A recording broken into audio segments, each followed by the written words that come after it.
సహోదరులారా, రేపు గురుదేవుడు జరిపించబోయే పూజకి మంచి తామర పువ్వుల్ని సేకరించాలి. మనం ఎవరి అవసరం లేకుండా తిరుగుతూ ఉండకూడదు.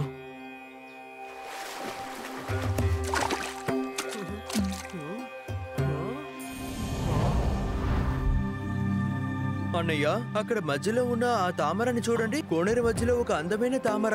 దాని దగ్గర నుంచి వచ్చే వాసన ఎంతో బాగుంది కదా. మనం ఆ పుష్పాన్ని గురువు గారికి ఇస్తే చాలా సంతోషిస్తారు. అన్నయ్య, మీరెక్కడేం చేస్తున్నారు? అక్కడ చూడండి, నది మధ్యలో ఒక అందమైన కమలం ఉంది. అన్నయ్య, పాండవుల పుష్పాన్ని గురుదేవురికి ఇవ్వాలని అనుకుంటున్నారు. వాళ్ళ పుష్పాన్ని కోయడానికి ముందు వాళ్ళకు ముందు మనం వెళ్ళి ఆ పుష్పాన్ని కోద్దాం. గురుదేవుల దగ్గర మంచి పేరు తెచ్చుకోవడానికి ఇదే మంచి సమయం.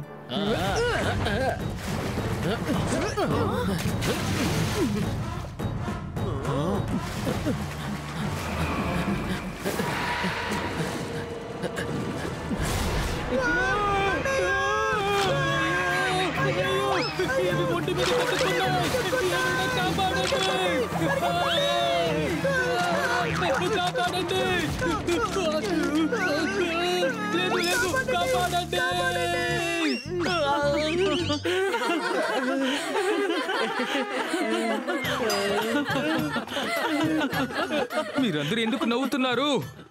సోదరా దుర్యోధన, మిమ్మల్ని కలవడానికి అతిథులు వచ్చినట్టున్నారు. వెనక్కి తిరిగి చూడండి. వెళ్ళిపోండి, వెళ్ళిపోండి, ఇక్కడ వెళ్ళిపోండి.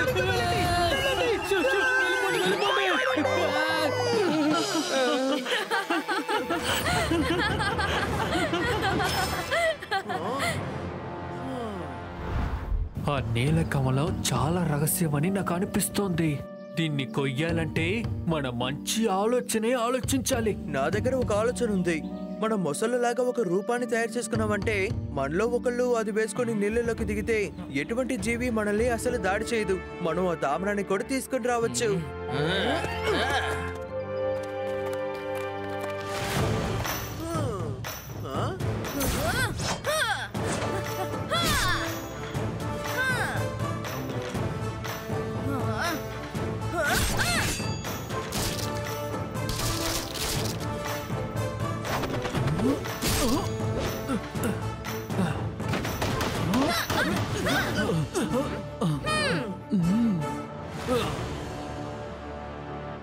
అర్జున, నీ పథకం సరిగ్గా ఉంటుందేమో నాకు అనిపిస్తుంది. దీంట్లో ఎవరు వెళ్ళి కొలంలో దిగుతారో చెప్పండి. అన్నయ్య, ఈ అవకాశాన్ని నాకివ్వండి.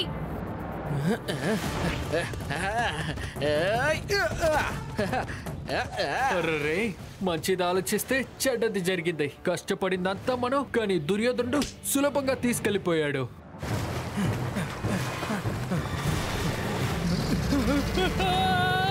అయ్యో, ఇక్కడ ముసళ్ళున్నాయే. అసలు ఇవి ఇక్కడ ఉంటాయని నేను అస్సలు మర్చిపోయాను. కాపాడండి, ఎవరైనా నన్ను కాపాడండి, కాపాడండి. మీలాంటి వాళ్ళకి ఇలాగే జరగాలి. నిన్ను ఎవ్వరు కాపాడరు. అన్నయ్య, మీరేం దిగులు పడకండి. మీ తమ్ముడు దుశ్శాసనుడు ఇంకా ప్రాణాలతోనే ఉన్నాడు. అన్నయ్య, వెంటనే తాడిని పట్టుకొని పైకి రండి.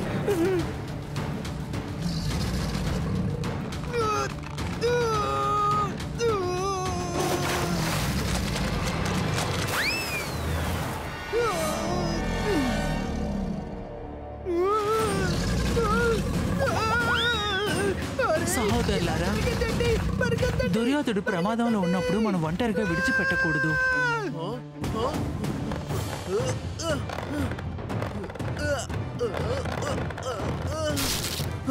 మీరందరూ నా ఆలోచనని వినండి.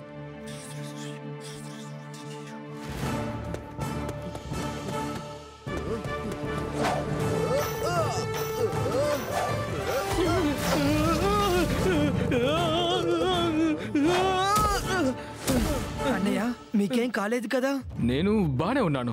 కానీ అర్జున, నువ్వు ఎందుకు ఇలా చేసి నన్ను ఇప్పుడు కాపాడావు? నువ్వు నన్ను కాపాడాలనుకున్నావా, లేదంటే నా ఎముకల్ని విరిచాలనుకున్నావా? నేను హస్తినాపురానికి యువరాజుని, దురదరాష్ట్రుడికి పుత్రుడిని. కానీ నువ్వేమో నన్ను గాలిలో ఒక రాయిలాగా ఎగరనిచ్చావు. అర్జునుడు వాడు ప్రాణాన్ని అంతం పెట్టి నీ ప్రాణాన్ని కాపాడాడు. వాడికి ధన్యవాదాలు చెప్పడం వదిలేసి వాడి మీద కోపగించుకుంటావా? వెళ్ళు, నిన్ను నువ్వే కాపాడుకో. లేదు లేదు లేదు, మళ్ళీ నన్ను విసరకు. క్షమించు క్షమించు. అర్జున, భీమా, మీరందరూ కలిసి నాకు సాయం చేశారు. దానికోసం మీకు ధన్యవాదాలు. ధన్యవాదాలు.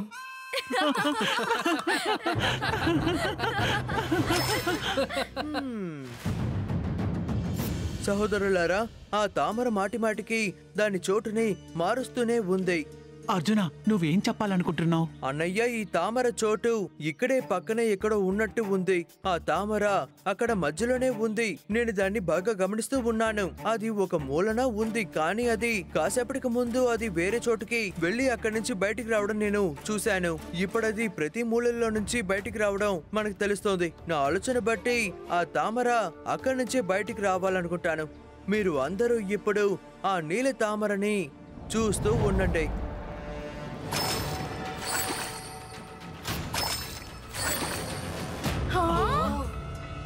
అద్భుతం! నమ్మలేకపోతున్నాను. నిజంగానే తామరపు ఇటు అటు మారుతుంది. అన్నయ్య, నాకు తెలిసినంత వరకు ఇంకా ఒకే ఒక మూలే ఉంది. సూర్యాస్తమానికి ముందు అప్పుడే ఒక చుట్టూ తిరుగుతుంది. మనం ఆ చివరి అవకాశాన్ని ఎలాగైనా ఉపయోగించుకోవాలి. దీనికి మనం ఒకసారి ఆలోచించాలి. వినండి.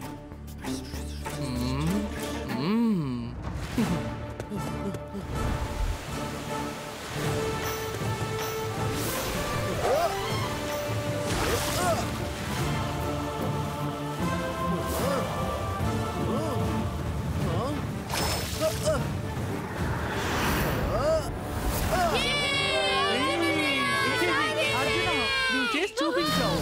అర్జున, నువ్వు వేగం పెంచు. ముసలి నీ వెనకే ఉంది.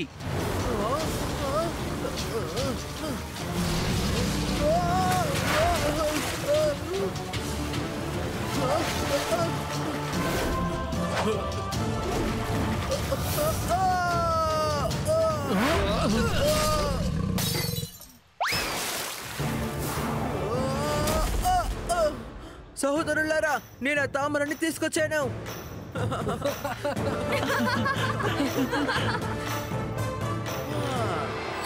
ఆశ్చర్యంగా ఉంది. చేతిలో ఉన్న నీలి తామర ఎలా మాయమైంది? ఆ కమలాన్ని వదిలిపెట్టండి. ఆ నదిని చూడండి, ఎంత అద్భుతంగా ఉందో.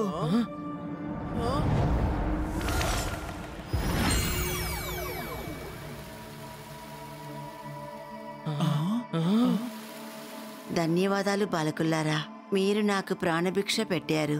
దేవి, మీరెవరు? నేను నీల జలదేవత.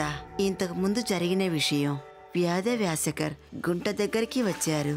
నేను నా స్నేహితురాళ్లతో జలక్రీడ చేస్తున్నాను. ఆ తర్వాత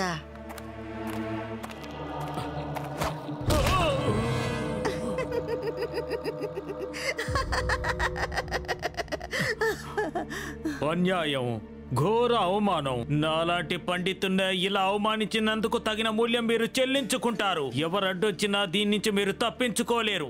నేను మీకు శాపాన్ని ఇస్తున్నాను. నన్ను అపహాస్యం చేసినందుకు ప్రతిగా నువ్వు కూడా ఘోరంగా అవమానించబడతావు. నువ్వు జలకన్యగా ఉండడానికి ఎటువంటి అధికారము లేదు. అందుకని నువ్వు కమల రూపంలో ఒక కమలానిగా ఇలాగే బందీగా ఉండక తప్పదు. స్వామి, దయచేసి మీ శాపాన్ని వెనక్కి తీసుకోండి. నేను చేసిన పనికి చాలా బాధపడుతున్నాను. దయచేసి నన్ను క్షమించండి. నా శాపానికి తిరుగు ఉండదు. నువ్వు శిక్ష అనుభవించక తప్పదు. వెళ్ళిపో.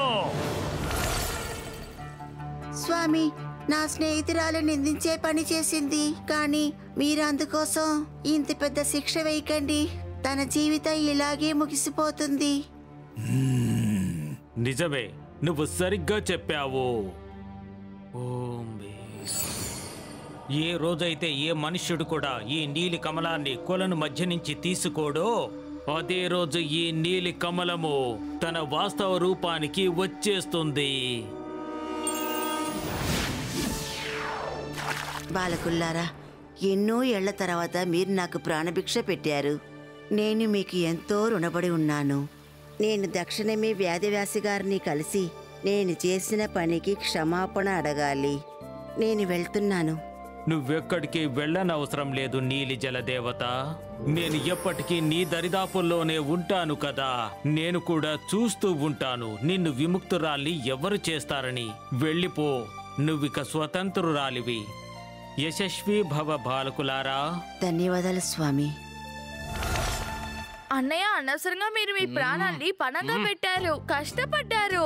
దుర్యోధన అన్నయ్య తలుచుకొనుంటే నీలి తామర మనకు 1 నిమిషంలో దొరికేది. నిజంగానా? ఎలా ఎలా చెప్పు. మీరిలా ఆజ్ఞాపిస్తే హస్తినాపురం యువరాజుని, ధృతరాష్ట్రుడి పుత్రుడిని ఆజ్ఞాపిస్తున్నాను, నీలి తామర బయటికి రా అని.